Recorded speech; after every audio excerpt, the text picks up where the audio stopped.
शरद पवारांना आजपासून केंद्राची अतिरिक्त सुरक्षा सीआरपीएफचे 10 जवान पवारांसोबत असणार। राज्यामध्ये सुरू असलेल्या घडामोडींच्या पार्श्वभूमीवर निर्णय। पुण्यामध्ये एमपीएससीच्या आंदोलकांचे आमदार रोहित पवारांनी घेतली भेट। काँग्रेस आमदार रवींद्र धंगेकरांनीही लावली उपस्थिती।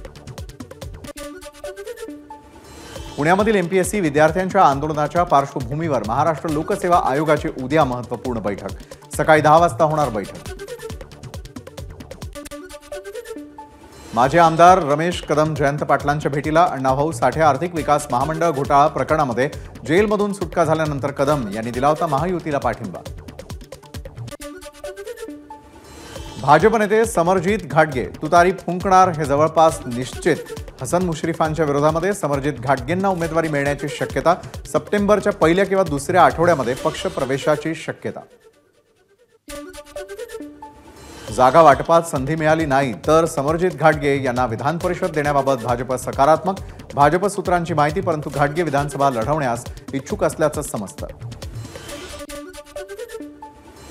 समरजित घाटगे यांची समजूत काढणार असून त्यांना भाजपमध्ये राहण्याबाबत विनंती करणार आहे। देवेंद्र फडणवीस यांच्याशीही याबाबत बोलल्याची धनंजय महाडिकांची माहिती। आरक्षण बचाव समितीकडून आज भारत बंदची हाक। अनुसूचित जाती जमातींच्या आरक्षणाबाबत सुप्रीम कोर्टाच्या निर्णयाला विरोध। भारत बंदला जवळपास सर्व दलित संघटनांचा पाठिंबा। वर्ध्यामध्ये भारत बंदला संमिश्र प्रतिसाद। बजाज चौकापासून डॉक्टर आंबेडकर पुतळा चौकापर्यंत शांतता मोर्चा। मोर्चामध्ये आंबेडकरी संघटनांसह विविध सामाजिक संघटना आणि राजकीय पक्ष सहभागी।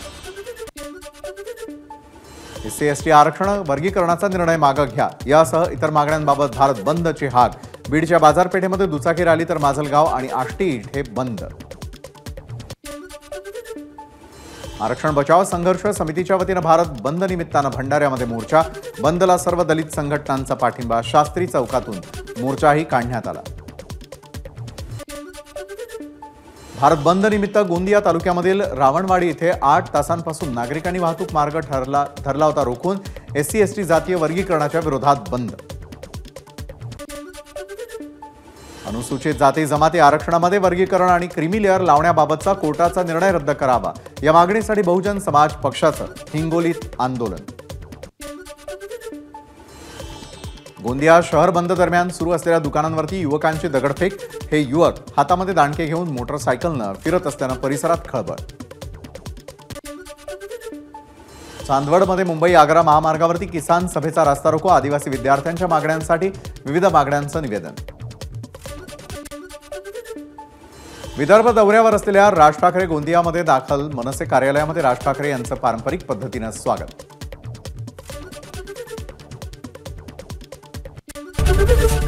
एबीपी माझा, उघडा डोळे बघा नीट।